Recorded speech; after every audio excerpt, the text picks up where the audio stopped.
all the pain and violence. Big tunes, now it's big tunes. I'm killing, crying out from the side now. Call my name, fall down when you see me. You know that I was there for you. I will wait for you, for you. I will wait for you. I will wait for you. KBLA Talk 1580, still way out in the country, broadcasting from West Africa, Nigeria specifically.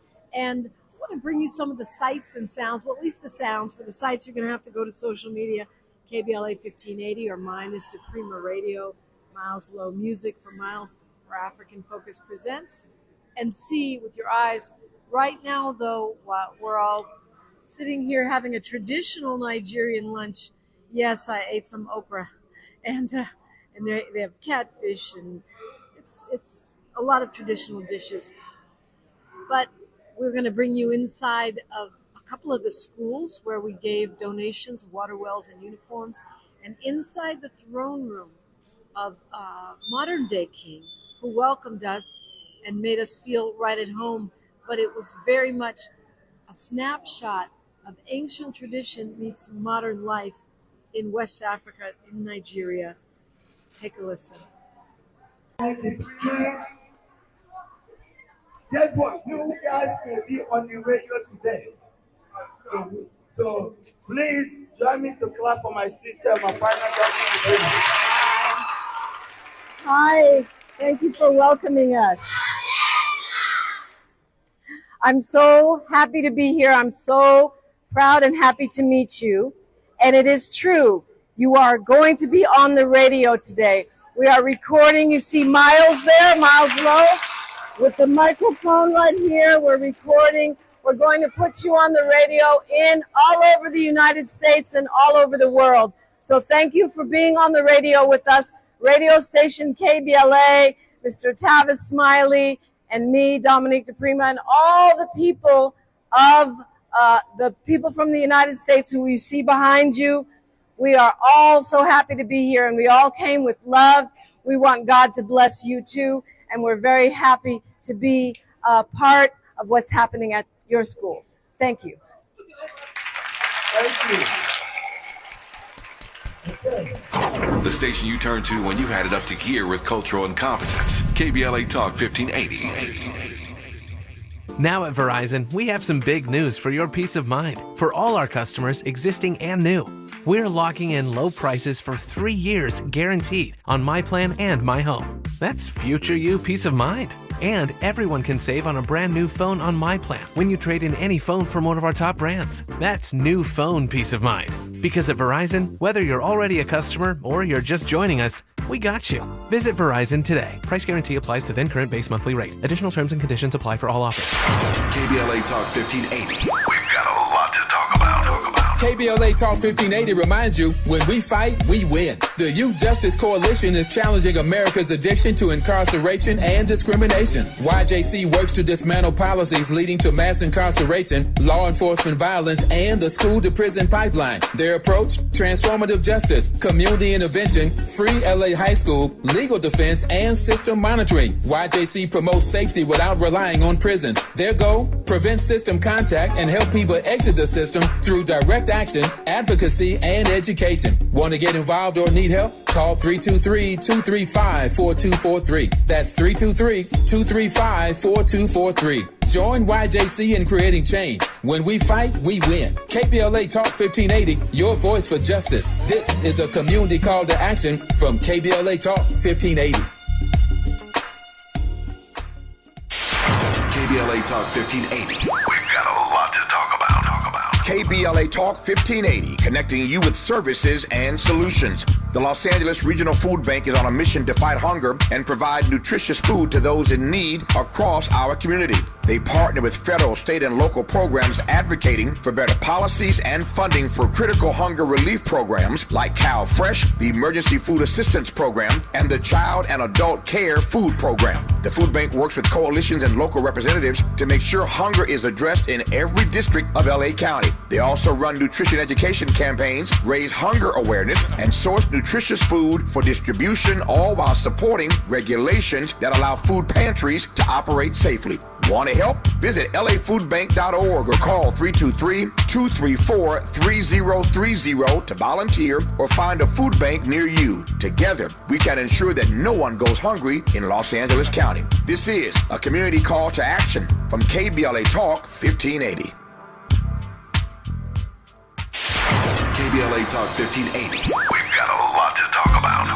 KBLA Talk 1580 reminds you that we keep us safe. Every girl deserves a chance to shine. That's the belief behind Forgiving for Living, Inc. Since 1999, this organization has been empowering at-risk girls ages 13 to 18, helping them overcome behavioral and mental health challenges. Founder Wendy Gladney's personal journey inspired the mission to give girls hope and purpose through the power of forgiveness. Through their ambassador program, workshops, and annual conference, Forgiving for Living has touched over 3,000 young lives, providing mentoring, life skills, training, and tools for building self-esteem and confidence. You can make a difference. Visit forgivingforliving.org to donate, volunteer, become a mentor, or find help for a young girl in need. Forgiving for Living, Inc., building brighter futures for young girls. Visit forgivingforliving.org today. This is a community call to action from KBLA Talk 1580. KBLA Talk 1580. We've got a lot to talk about. KBLA Talk 1580, connecting you with services and solutions. The Autopsy Initiative provides a second autopsy free of charge for victims' families who have lost their loved ones due to a police-related death. The services offered through the initiative include the completion of a second autopsy, disclosure of preliminary findings, and a final autopsy report.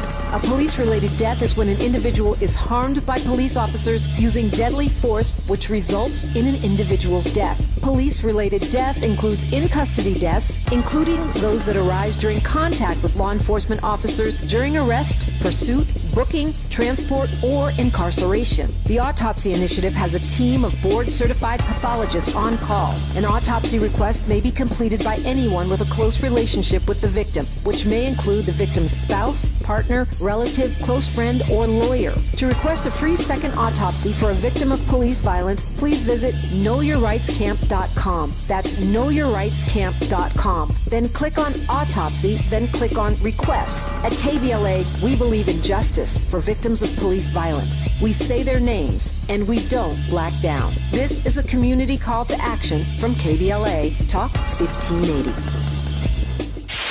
KBLA Talk 1580. We've got a lot to talk about.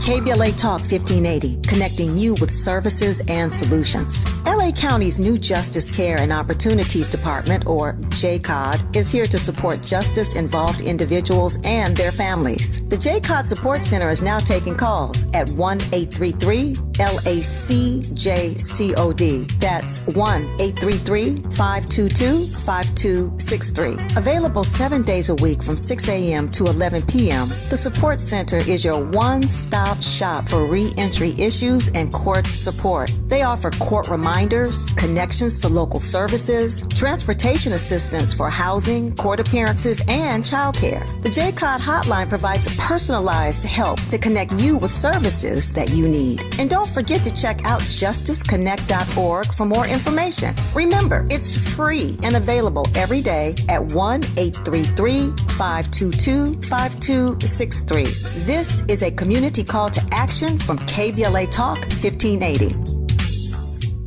At Charmin, we heard you shouldn't talk about going to the bathroom in public, so we decided to sing about it. Light a candle, pour some wine. Grab a roll, the soft kind for a little me time. Charmin Ultra Soft Smooth Tear. Wavy edges for my rear. So let the softness caress your soul. Just relax, you're on a roll. Let her rip. Charmin Ultra Soft Smooth Tear. Charmin Ultra Soft Smooth Tear has the same softness you love, now with wavy edges that tear better than the leading one-ply brand. Enjoy the go with Charmin. Thanks for waking up with Dominique DiPrima on KBLA Talk 1580. Congratulations on your speech. Thank you so much for welcoming us. First, say your name. My name is Adinka Muminot. And how old are you? I am 10 years old. 10 years old, and you just made a speech in front of the whole school. Thank you. Welcoming us. Yes. So why were you chosen to make the speech?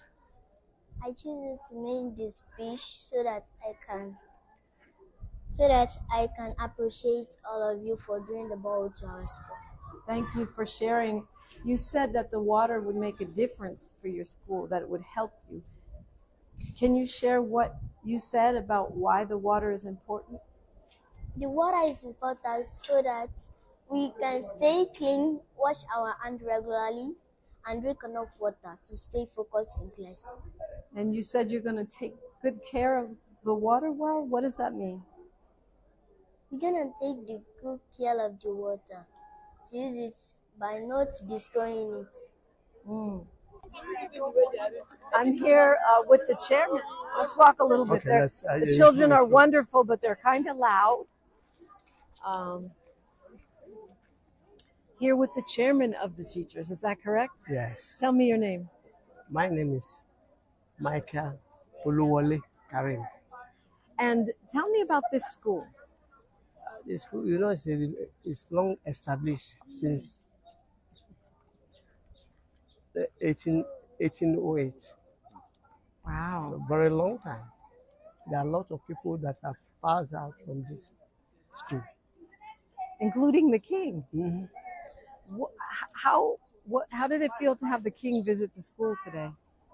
We were very happy. In fact, I was telling that your colleague that in fact it was very pleasing, and we are all happy to see him here since a long time, and he has been doing well for the school.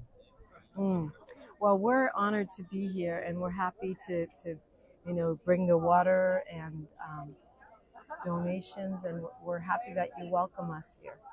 In fact, that's why I'm saying we are very pleased, and we really appreciate it, seeing you people coming down from far distance. Apart from all the expenses, everything, even also contributing something to us. It makes us happy. Tell me about these children. How old are they? They are from 2 years upward. 2 years? Upward. Wow. You will see them, some are very small. The ones that are very close here, they are the kindergarten. They are just trying to nurture them till they reach from 6. And are these mostly all Yoruba children? They are the children of the populace. Yeah. Everybody comes to register and say, okay, I'm bringing my child to start. There are certain formalities they have to meet. They're all welcome. Before we welcome them to the school. I see. They have to qualify. And what kinds of things will they learn? What kinds of lessons? there are a lot that, like these small ones, you know, that they start training them, teaching them small what they're supposed to know. Like the ABC, they start teaching them 1, 2, 3, teach them. Then the language and everything. When you say language, what languages will you teach here? Well, English. You know, they are very small now. They can English, Yoruba, that's their language, their mother's language. That they will be able to communicate with the teachers very well. What do you want people to know about your school? People from America that are hearing us on the radio. What do you want them to know? Right now you have come to see that this is what the school that our king attended for long, which means for you people to know that it has been long in existence, and they have been doing well. We have a lot of people that they are ministers. Some of them are reverend. They have a lot of trade. Important people come out of this That have school. come out of the school. Thank you so much for talking with us today. Thank you for welcoming us to your school. Thank you very much. Yes. What is your message to the diaspora, to the African Americans who sometimes feel estranged from this country? My message to African Americans is that we are one and the same, and they should not forget that they have a stake in our development here. So whatever advantage they want to give us to prevent our own people from being, the lowest in the world, Africa has continued to be, the whipping child of the whole world. Even the Asians have surpassed us. The African Americans should assist the blacks. They should assist, Africa to develop. Whatever they can do, they should do it. Thank you very much.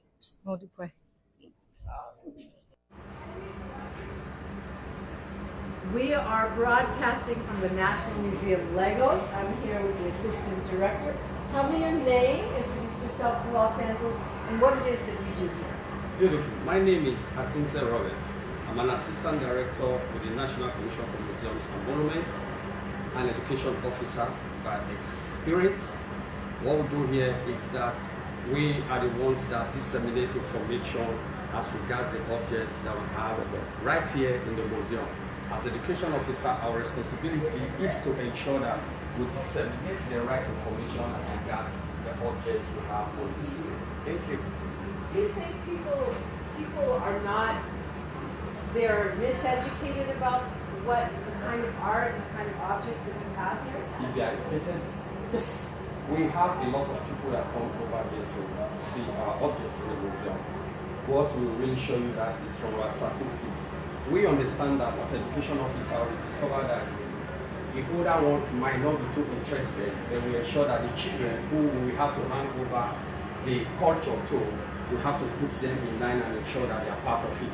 So we basically have a lot of children that comes there. If you look to your right as we speak, you see that visitors are also coming in as we speak this morning. So it shows you that here in National Museum of Lagos, we are not short of having visitors. We are always having visitors who come to see our culture and see the artworks that we have here. Most of the visitors come from Nigeria, or they come from other parts of Africa, or they're tourists from other countries? We have people from different space of life. We have people from Nigeria, we have people from other parts of the world, like you are right here today as we speak. We have people from America, different parts of the world that comes here to see what we have in the museum. So on a daily basis, that is how they come. When you stay, after some hours, you see them start coming trooping in because of the time that we are trying to do. Like, the terrain here, sometimes there will be traffic on the road. That's why you can see them now. But I think after some time, you start seeing them coming in large numbers to visit the museum. Do you,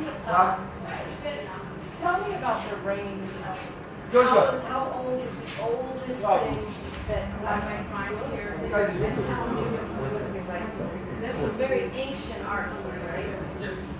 How far back does it go? Now we have a level of artifacts that we have here in this museum. The truth is that because we have over 45,000 objects in our store, in our storage facility. So if you are talking about over 45,000 objects in our storage facility, hardly will you be able to say this object is so number of years, this object. We have objects date back to AD, that BC before the death of Christ, and AD after the death of Christ. Like we have, I'll take you there, you see the Knock object. Knock object is far back as the 600 BC, that's before the coming of Christ. So it shows you that a long time ago, if we can have this kind of objects here, it shows that we have a lot of objects that are more than that in this museum. Yeah, and you have some beautiful, beautiful objects, but they tell a story, right? I see you have a timeline on the wall of the different periods of Nigerian art and culture. Yes, we do have them, and when you go around, you'll be able to see some of them too. That really tells you that these objects will speak our culture. She's reclaiming her time on KBLA Talk 1580. More First Things First with Dominique DiPrima when we come forward.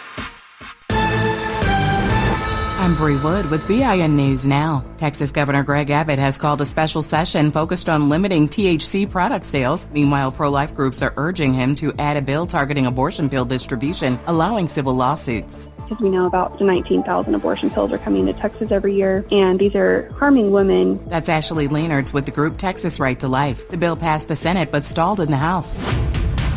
Juneteenth celebrations in Pittsburgh have sparked controversy. Organizer B. Marshall claims towing and parking issues were racially motivated, while city officials cite over $10,000 in park damage. Walnut Capital denies racial bias, and Marshall disputes the cleanup costs.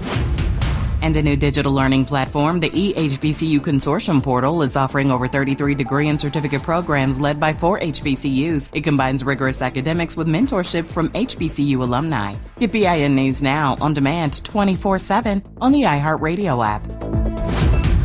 See and buy exotic birds, fish, reptiles, amphibians, turtles, succulents, plants, and supplies at LA Pet Fair. This weekend, LA County Fairgrounds, Pomona Fairplex. It's the biggest pet expo and sale in SoCal. A family fun event, June 28th and 29th. Get info at lapetfair.com.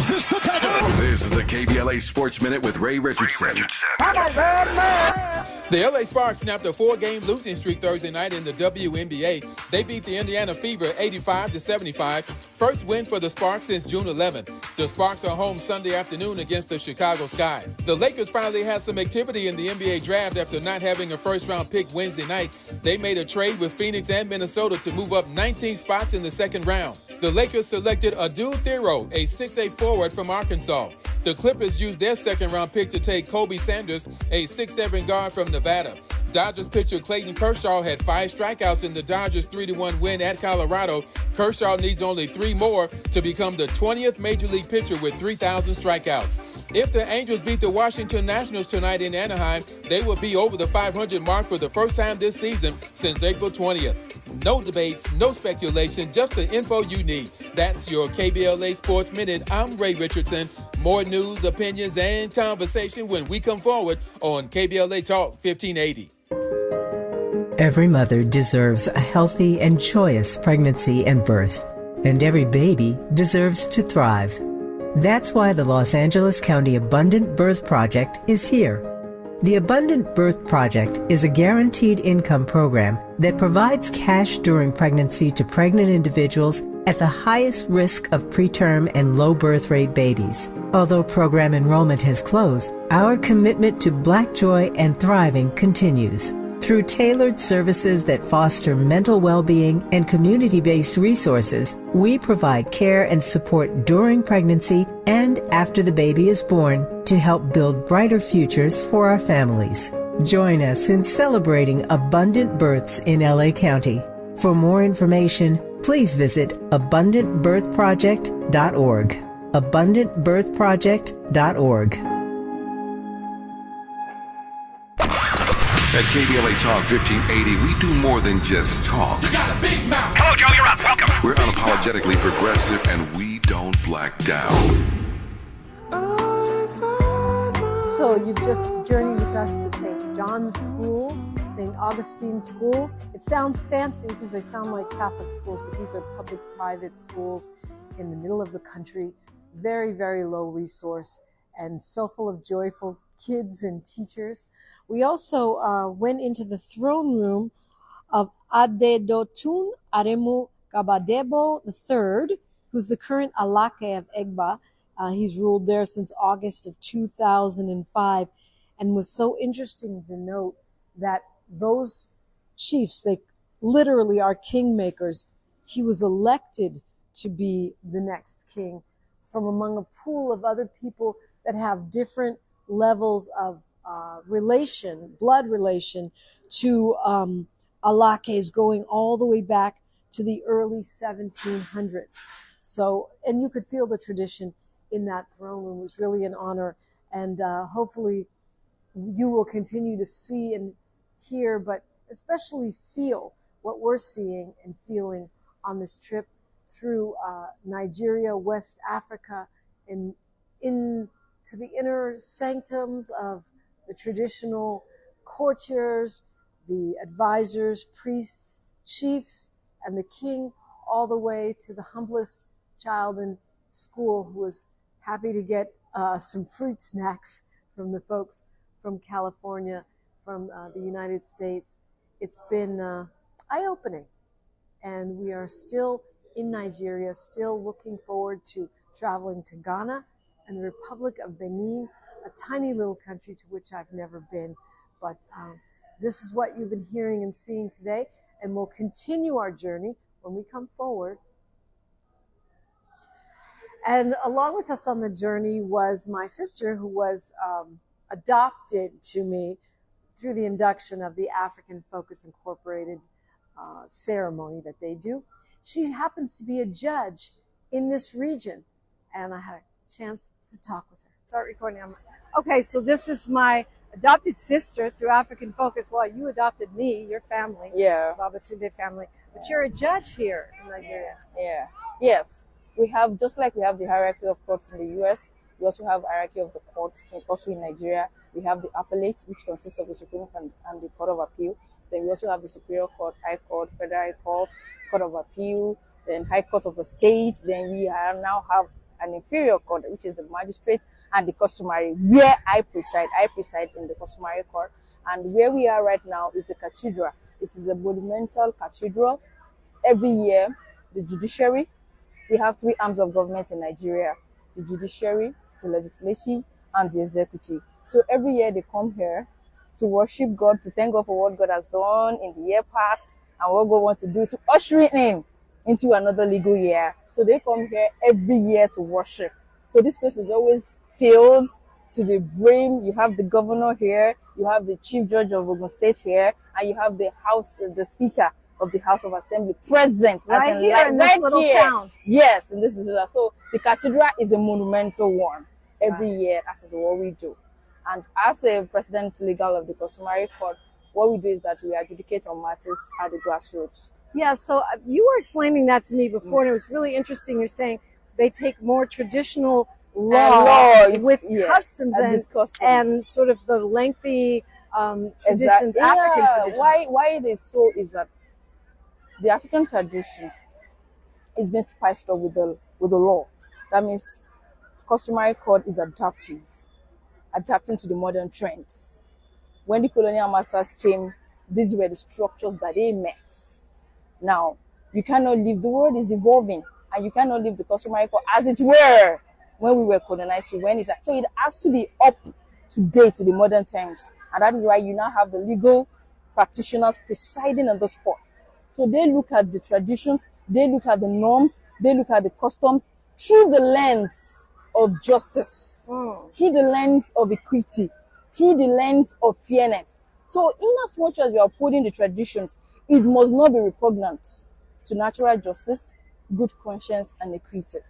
And you're a lawyer. Yes. I mean, you don't just get to be No, a you judge. don't get, so that's your criteria. First, you have to be a lawyer. But yet you were telling me about how you learned a lot of the traditions and customs of the villages and your people going back from your grandfather. Yes, yes. Now, my grandfather, when he was alive then, I stumbled on this fact, and I became curious, and I began to ask questions. And I was told that my great grandfather was once the president of the customary court back then. Remember, I told you that this has been obtainable way back, even before the colonial masters came. So it has been the tradition. So for once, I just have this passion and love for law.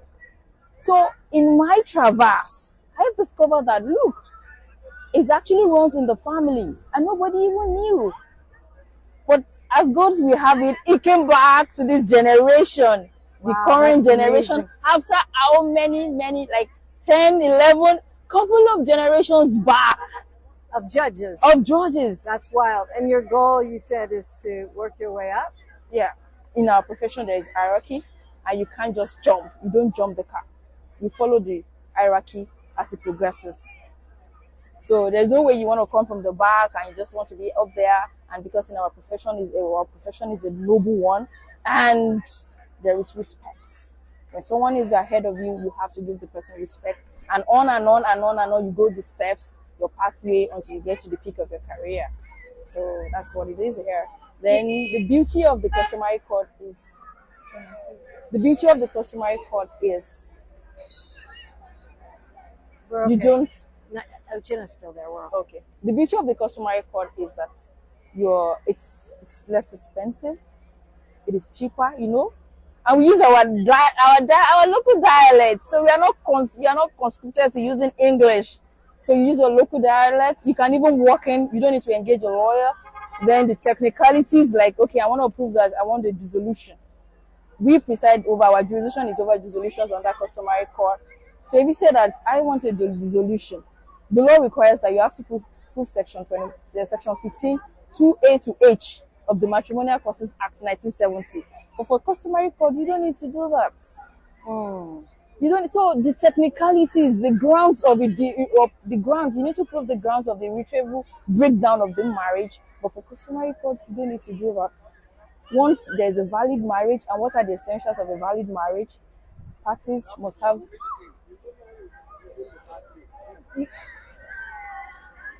capacity. Parties must have capacity to contract a valid marriage. Consent of their parents is required. Payment of dowry is very key. Then the handing over, the bride's father hands over the bride's hand in marriage to the groom. So once that is established, then the jurisdiction is activated to adjudicate in such matters. So it's a great example of using the tradition to combine with the law, but not having to go through all the technicalities. All the technicalities is devoid. You don't have to go through the legal complexities. Like, for instance, some of the evidence acts does not apply. If I want to tender for instance, I'm handling a land matter, a land dispute, and you are to tender a document, you did not need foundation as to whereabouts of the original. Once it is relevant, it is admissible. But when you go to the Superior Court, you have to prove where is the original copy, because the copy emanated from you. Of course, you should have the original. So when you want to tender the photocopy, you need to lay the foundation that, I am tendering this because the original was lost, the original is not with me, that is that. But once it's relevant, amazing. I mean, it's culturally competent, it's relevant, and it's combining the modern with the ancient. With the ancient, yes. There is even another point, like, if you are tendering a computer-generated evidence, you need to go with the provision of Section 84 of the Evidence Act 2023. You need your certificate of compliance. You need to say that you got this evidence during the course. It was not manufactured during the dispute. You made the entries into the computer during the ordinary business of the day. The person that made it is an expert in that area. What is in your copy and what is on the system, they are disabled. You see all those rigorous aspects. So I once had a matter like that, and a litigant was supposed to tender a document coming from a public place. And the lawyers began to argue, you need a complex certificate of compliance. You are printing a generated, because they printed a generated copy from the computer. So it is expected by the provision of Section 84 of the Evidence Act 2023. And I just told them, no, it is relevant. This court is a court of substantial justice. It's not a court of technicalities. So all the technicalities, you have to prove where the document is coming from. You have to lay foundation. You have to attach certificate of compliance and all of that. It's just devoid of that. Yeah. So I have to ask you this before we wrap up, which is, in the United States, we're always celebrating when a woman becomes a judge or a black woman becomes a judge. How common is it here? See, let me shock you. Do you know that the number of women judges here had even more than the number of male judges here? Wow, it's amazing. To show you that women are no longer kept in the background. They are evolving and they are at the forefront. So we appreciate it. But since we have more women, even men, they are even intimidated that they now have more women in the bench than the men does. Well, so we do celebrate our women too, but just that it's changing. Well, thank you so much for talking with me today. Thank you. And congratulations. It's a pleasure, on your success. and I enjoy speaking with you. I would love to speak with you more, and I appreciate it. More of First Things First with Dominique DiPrima when we come forward.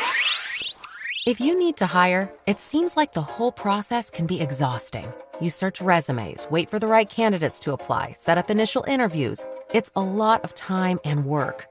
Well, what if you could meet with qualified candidates for your job the very next day? Now you can with Zip Intro from ZipRecruiter. And right now, you can try it for free at ziprecruiter.com/free. Zip Intro is super easy to use. You simply pick a time, and it does all the work of finding and scheduling qualified candidates for you. Then you can choose who you want to talk to and meet with great people on back-to-back video calls as soon as the next day. Best of all, you save time and energy. Try Zip Intro for free right now at this exclusive web address, ziprecruiter.com/free. Zip Intro. Post jobs today, talk to qualified candidates tomorrow. Once again, go to ziprecruiter.com/free to try it for free. That's ziprecruiter.com/free. Ready to order? Yes. We're earning unlimited 3% cash back on dining and entertainment with a Capital One Saver card, so let's just get one of everything. Everything? Fire everything! The Capital One Saver card is at table 27 and they're earning unlimited 3% cash back. Yes, Chef! This is so nice. Had a feeling you'd want 3% cash back on dessert. Ooh, tiramisu! Earn unlimited 3% cash back on dining and entertainment with the Capital One Saver card. Capital One, what's in your wallet? Terms apply. See CapitalOne.com for details. Are you ready to play? Then jump into the LA84 Foundation's Free Playday Block Party, a community celebration for all ages, including live music, dancing, LA's pro sports teams, great local food trucks, plus special giveaways for you to take home. Enjoy an exciting, fun-filled day for the entire family. Join on Saturday, June 28th from 10 a.m. to 3 p.m. at 2141 West Adams Boulevard. To register, go to la84.org. We'll see you Saturday, June 28th at LA84 Foundation's Free Playday Block Party. Hey man, hey, what's up? What's the station you listening to? Oh man, you don't know?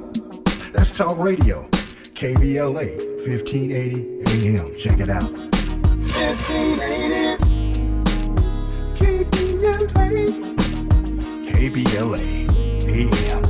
1580 Talk Radio. Progressive. At KBLA Talk 1580, we're celebrating our 4th anniversary, and this track right here is the gift one of our devoted listeners presented to us. Where you get some information, get a true education, just to know. Ooh, yeah. 1580. How cool is that? Having a member of our KBLA delegation write us a song. Stop it! Our listeners love us and there ain't nothing we can do about it. Wouldn't want to. Thanks to Cardell and everybody else for turning on KBLA Talk 1580. We love you right black. KBLA 1580 Talk Radio. Kids like me. Ooh, KBLA 1580 Talk Radio. Progressive.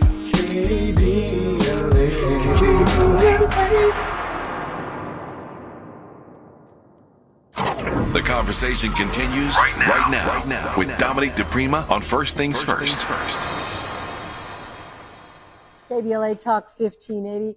Earlier you heard from my newly adopted sister, Judge Bidema Babatunde of the Babatunde family. And now we'll hear some reflections from our travelers. Tim and Brian had a lot to say, and hopefully you'll feel them just like I did. Tim is with me. Tim is one of our original early group of travelers, jumped on board in 2017, been on board ever since. And you come from all the way around the world. First Oman, now Qatar. Yes. What are you saying, Qatar or Qatar? They say it both ways. What keeps you coming back to the motherland? The camaraderie with the group. I miss all of you guys of the African Focus Trailblazers. And because I keep thinking about the first time, what was my inspiration for coming the first time. I remember in junior high school, I used to always ask my friends at summertime where they would be going for summer. And most of my friends at that time were white. And they would say, well, we're going to visit our grandmother. We're going to get our grandfather in Norway, in Finland, in Germany. And they'd ask me, well, where are you going? And I'd say, Louisiana. So that kind of gave me the inspiration to find out where do I need to go to see my folks. So obviously that's Africa. And then there was a documentary called The Real Malcolm X. where in that documentary where he was talking, I believe, with Dan Rather or Mike Wallace, I can't remember. But Malcolm was giving a speech and he was asking people, the crowd in, who are you? Where do you come from? What's your name? It can't be Jones, it can't be Smith, it can't be Bunch, it can't be Powell. They don't have those kind of names where you and I come from. I said, no, what's your name? So again, an inspiration for me to come back to Africa to find that out about myself. We've just finished presenting our donations, sort of the service leg of this trip, at 3 different schools. What's your takeaway? What are your thoughts and feelings? Just to see the joy on the children's faces, and to see how disciplined they are and how happy they are, even with little that they have. So it's just a big joy. Yeah. And what about being in the throne room? That was wild, right? We were received by the king. Yes, that was really way out there. It was a trip. So that was very interesting. First time I think we've ever seen that.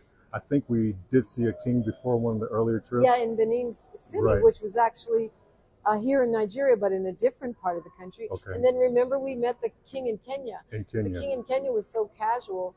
He was like, real, down to earth, that almost without all the pomp and circumstance. Yes. Today was high on pomp and circumstance. Yes. So what stood out in your mind that you saw in the throne room? Just the intro when you walked in and they had the I think it was a flugelhorn or trumpet player, just as his announcement. That was kind of cool. Yeah, it was cool. It was like Eastern and Western traditions meeting. Yeah. And then the way that he had chiefs, I think there were at least 20 chiefs from different regions. Correct, yeah. Sitting there, and they then the ministers from his court who all bowed down before him, laid flat on the ground, which of course that's Yoruba tradition, but it was wild to see that. It was very interesting, yes. Yeah. So I'm going to ask you 2 related questions. One, so far, we've only been a few days here. We've been only in Nigeria. What has hit you the hardest or moved you the most out of this trip so far? It's really hard to say. It's on the one hand, it's kind of some of the poverty that you see here. It's pretty abject, and then also the beauty. When we went down to the door of no return, and it was hard. And when we went to the Atlantic Ocean, it was hard to envision our ancestors having been walked to a beautiful shoreline to be taken away, never to return. So that kind of hit me pretty hard. And then when you look back over all these trips that you've taken with African Focus, and I know you're a world traveler, I mean, you work internationally, but these are journeys into, like you say, our ancestry. What moment, country, custom stands out to you? Nothing in particular. I like them all. They all offer something very different and unique, so I've enjoyed them all. Is there any place that you say, I could live here? Probably Ghana. I want to say Ghana, yeah. Why Ghana? Because a lot of the history is there for the slave museum and stuff like that. And then Ethiopia would be number 2. Yeah, and plus the people are so friendly in Ghana. They are. Really friendly. That's where we're going next. Yeah. Let me squeeze in Zanzibar. Oh gosh, I love it. One of my favorite places in the whole wide world. Yeah. Any message to the folks stateside, Tim? For all of those listening, if you have a chance to come and visit the motherland next year, please do so. You're going to be amazed, and I think you're going to be, your heart's going to feel a lot of joy when you come to visit here. Stay safe in the Middle East. Thank you. We worry about you. We pray for you, Tim, out there in the region, which is pretty wild these days. It is. Yeah. Stay safe. Appreciate it. All right. Thanks for stopping to talk. But I missed it. Okay, so you're the famous traveler that got dragged into these trips by your friend Tim. Yes, absolutely. So you're back again. This is your second trip, but let me congratulate you. Between trip number 1 and trip number 2, you got a master's degree. Yes. What did you get your degree in? African American Studies from UCLA. So tell me how trip number 1 informed your work as a student, as a soon-to-be graduate student. Oh, wow, my goodness. Well, I had more perspective. I mean, prior to the trip, I probably knew about as much about Africa as I did when I graduated high school. I mean, which is next to nothing, because they don't really tell you the real deal in the public school system in America. And then, you grab a little bit here and there and watch a documentary here and there. That never does it justice. But you had to be talked into it by Tim the first time, but not the second time. Oh, no. The first time I didn't get talked into it. Tim said, brother, you're coming and I want to bless you with it. He fitted the bill. I said, well, that'd be pretty stupid to turn that down, right? But this time dude, I'm going. And, they said it was Ghana and Nigeria. And since then, I had done my African DNA and found out my primary DNA source is from Nigeria. And I said, no, I'm going. I think that's true of a lot of us that are in the United States, because this is a Western shore where they took a lot of folks, and it's a very populous state. But how did you feel when you found that out, when you had your DNA done and it revealed Nigeria? What were your thoughts? Emotional, extremely. It's like I hate to keep reverting back to this, but as growing up in America as a black man, you just think I'm a black guy. You really don't. You hear about things, but you don't. Africa's a continent. It's freaking huge. But a specific area, you know exactly where you're from. It was emotional because this is an area where the forefathers that came from this area, they come through me. And it was emotional. I might have cried. I might have got a little angry. I might have just a myriad of emotions. And it's the same way when I was here on the beach at the slave memorial. The slave memorial. Retracing. Those were your actual specific ancestors. Yes. And what went through your body and your mind? We survived. I'm a descendant of the people who survived, not just sitting in that little 8x8 room in filth and piled on each other. Not just those, not the ones that had brands stuck through their lips and everything. I survived that. Not only that, but the Middle Passage too, and through slavery and through Jim Crow, all of this. I'm one of the survivors. You know how strong we have to be? We are resilient. I don't think there's a human group in the face of the planet that's ever gone through more and not only survived, but thrived. And that's exactly what I recorded myself as I was walking, because I wanted to make sure that whatever I was feeling, that I got it on, So as I was walking back, everybody was taking the motorcycles, but I said, no, I'm walking. I said, I recorded what I was saying. So I'm going to go back and watch at some point. But we're in the hotel, and it's a little loud. It seems like everybody's building something, everybody's making stuff here, but we're here nonetheless, and we're making it happen as we broadcast live and on tape from Nigeria, West Africa. We're grateful for all of the personal memories and all of the experiences that folks are sharing with us. But as you hear the various sounds and textures of Nigeria, I hope this makes our KBLA delegation feel like you're here with us in person. So from the path of your ancestors and their enslavement, the door of no return, to the throne room of the king today, take me through the emotions of today. Oh my goodness. It was surreal.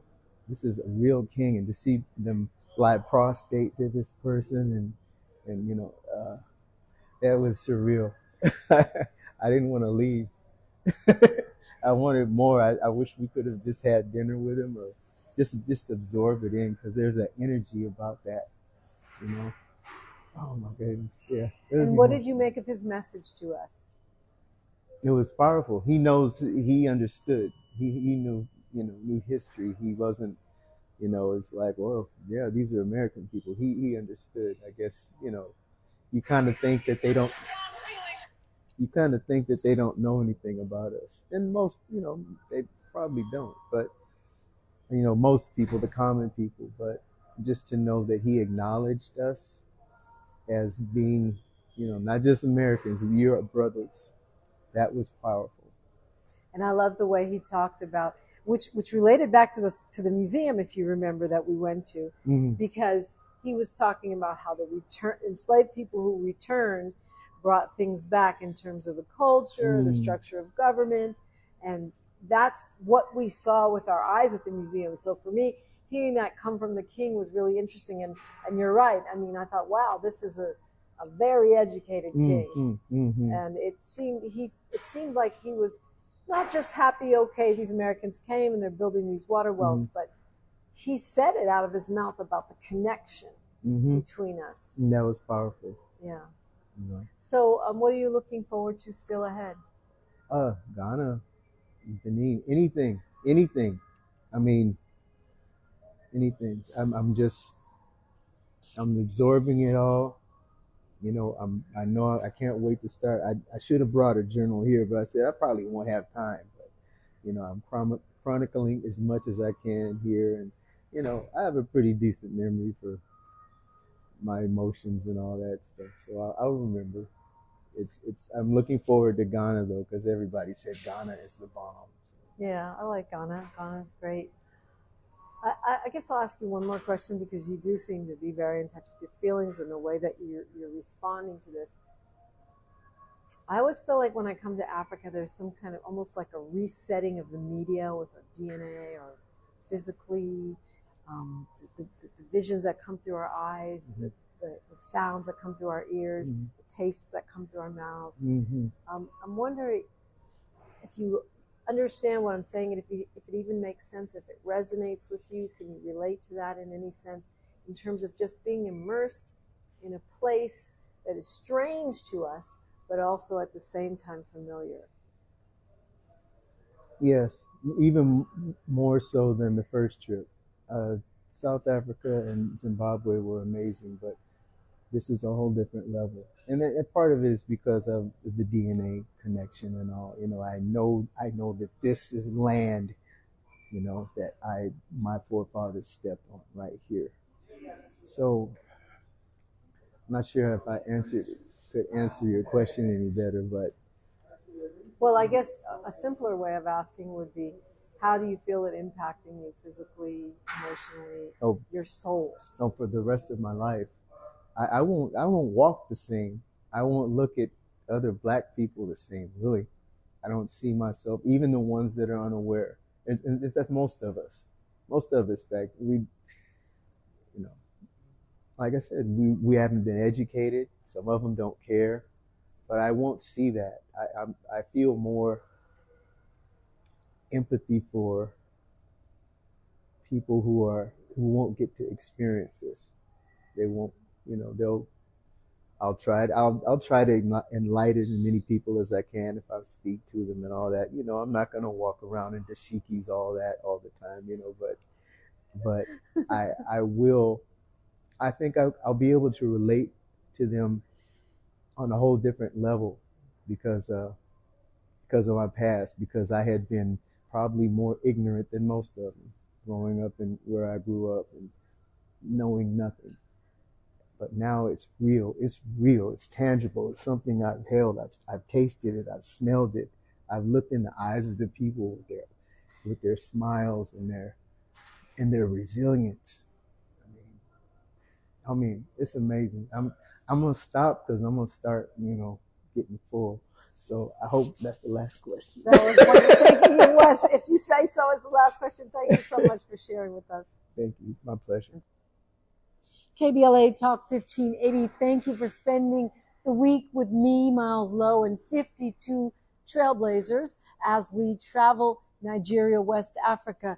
By the time I talk with you on Monday, we'll be in the Republic of Benin. We'll be heading to Ghana, and I hope you'll join us every step of the way.